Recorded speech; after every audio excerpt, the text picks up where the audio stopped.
Well, hello everybody and welcome to Jeff's Baking Blog. Today I'm going to make a mincemeat steamed sponge pudding. So mincemeat is that sweet meat. It's got no meat in it at all, it's fruit. And it's what we use for mince pies at Christmas in the UK. But of course, very often you have some left over, and I have some left over from Christmas. So I thought I would do a steamed sponge pudding and use mincemeat instead of maybe a lemon syrup or instead of golden syrup or something like that. So it's quite a straightforward recipe, but you do need a pudding bowl or a pudding basin, and I have a plastic one here with a lid. But if you don't have a lid and you just have a pudding basin, you can make a parchment and foil lid for it, which you tie on for steaming. So it's going to take a bit of time because we're going to steam the pudding for 2 hours. But to start off with, I'll go on to the ingredients. And for this, I have 150 grams, which is 1 cup, based on scooping packed flour into a 250 milliliter cup, of self-raising flour. Now, if you don't have self-raising flour, you can use the same amount of plain flour, but put 8 grams of baking powder into it, that's 2 teaspoons, and mix it around.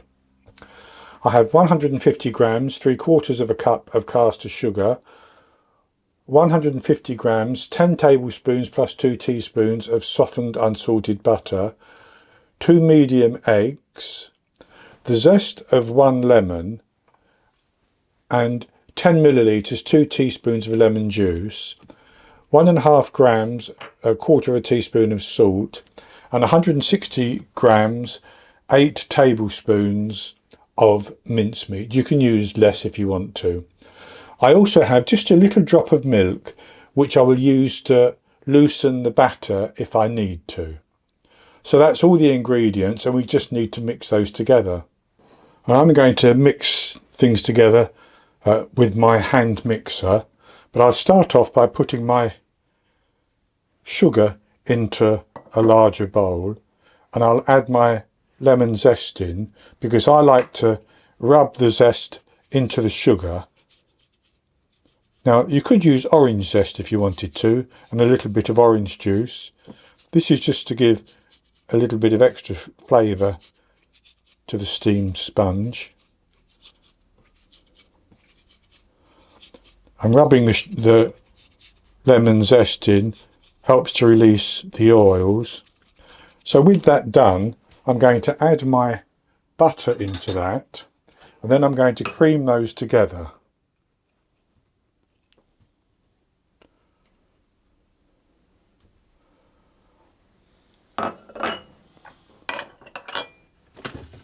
Now you can do this by hand, as I always say, but I'm going to use my hand mixer just for ease. You could do it in a stand mixer as well, of course.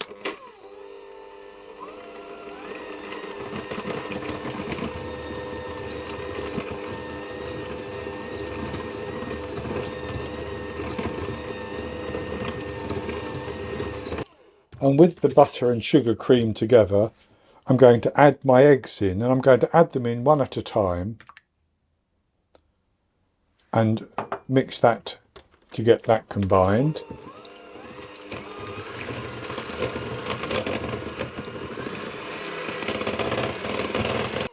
And with that mixed in, I'm going to add in my lemon juice, and I'm going to put about 2 tablespoons of my mincemeat in as well.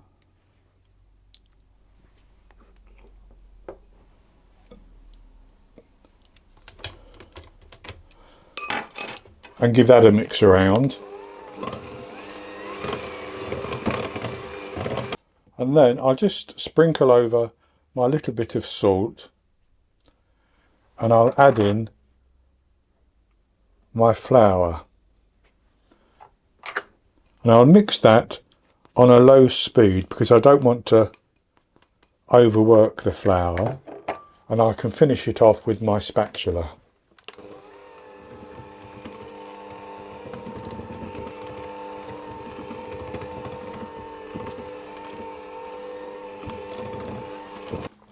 And having got that mixed in quite a bit, I'm going to finish that off with my spatula.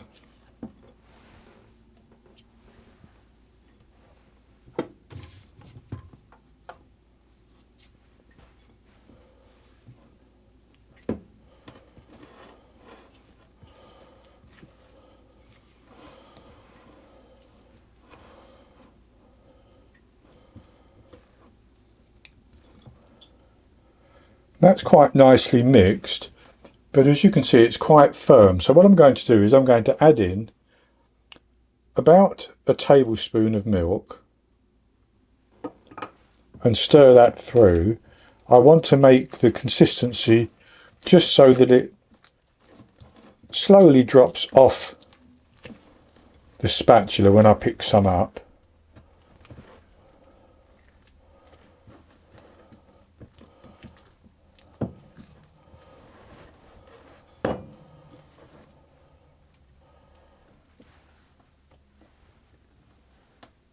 So if I pick some up like that, it's just going to drop like that. I'm going to add just half a teaspoon more.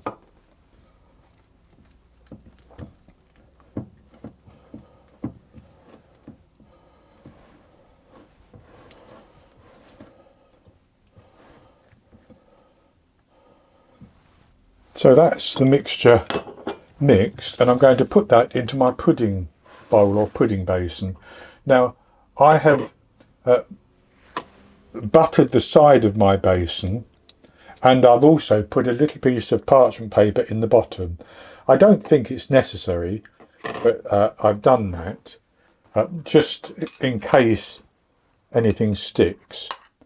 I mean, buttering it is necessary, but the parchment paper may not be. So I'm going to drop my mincemeat in and spread that over the base.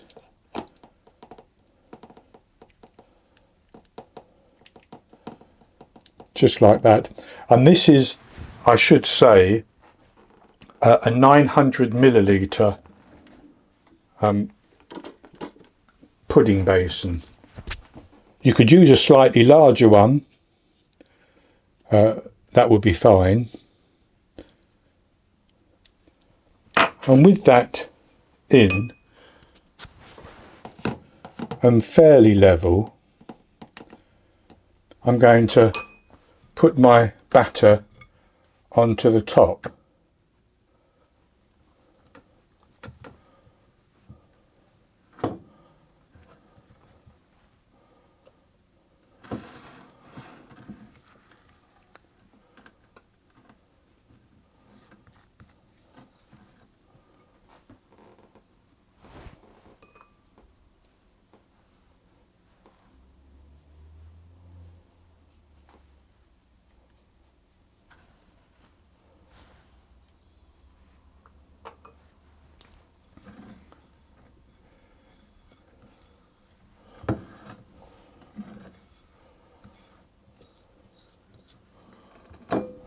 And then I'm just going to press that down and level it off.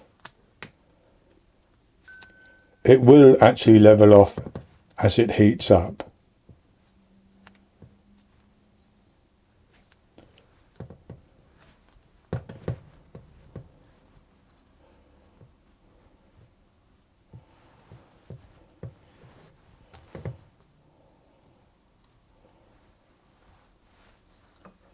And that's good enough like that.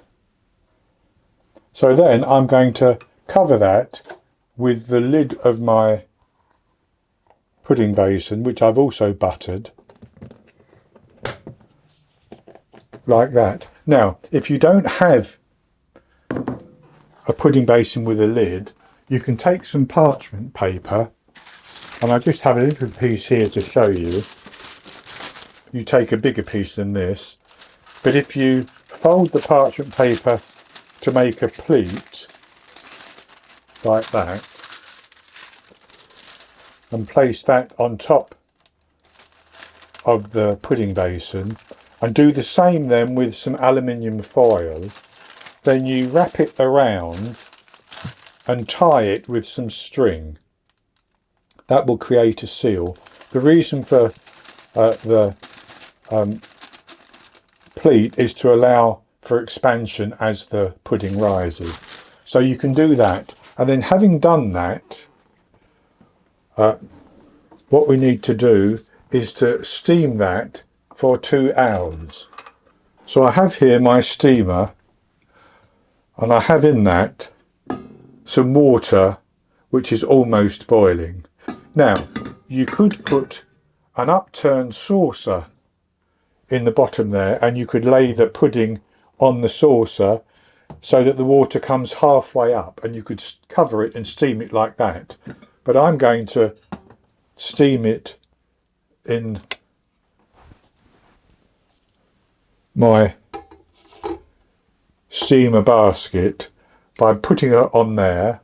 Then I'm going to put that onto the stove and bring the water up to a boil, and when it starts to boil I'm going to turn it down so that it's boiling only gently, and I'm going to steam it for 2 hours. During that time I will check the water level and add more boiling water if I need it. Then after 2 hours I'll come back and show you what it looks like. I steamed my mincemeat steamed sponge pudding for 2 hours, and I did top up the water a couple of times with boiling water to keep everything boiling, and it seems to have steamed quite nicely. So I've taken it out of the bowl and I'll show you what it looks like. So this is what it looks like, and it seems to be quite good. So I'm going to take a knife and just cut into it. I'm just going to cut a small piece out.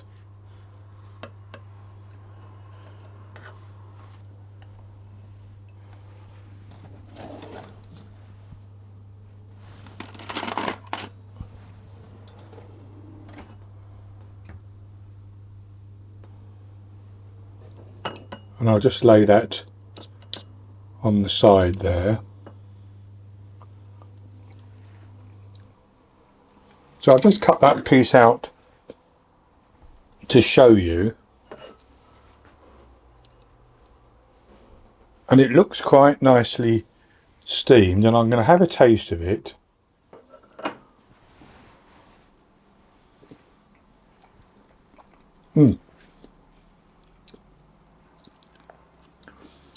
It looks slightly stodgy, and that is often the case with steamed puddings, but it's actually quite light when you actually chew it. It's very, very tasty, but I'm not going to eat any more of it because I'm going to save it to eat after my dinner. So this is perfect served with custard or with ice cream as a nice winter dessert. So that's going to be it for this recipe. I hope you've enjoyed it, and if you have, please give me the thumbs up below and click to subscribe to my YouTube channel. In the top right hand corner of the screen there'll be an eye that you can click on, and that will take you to a link for the recipe, and I'll put a link below the video as well, and I'll be back with another recipe in the very near future. So until then, happy baking.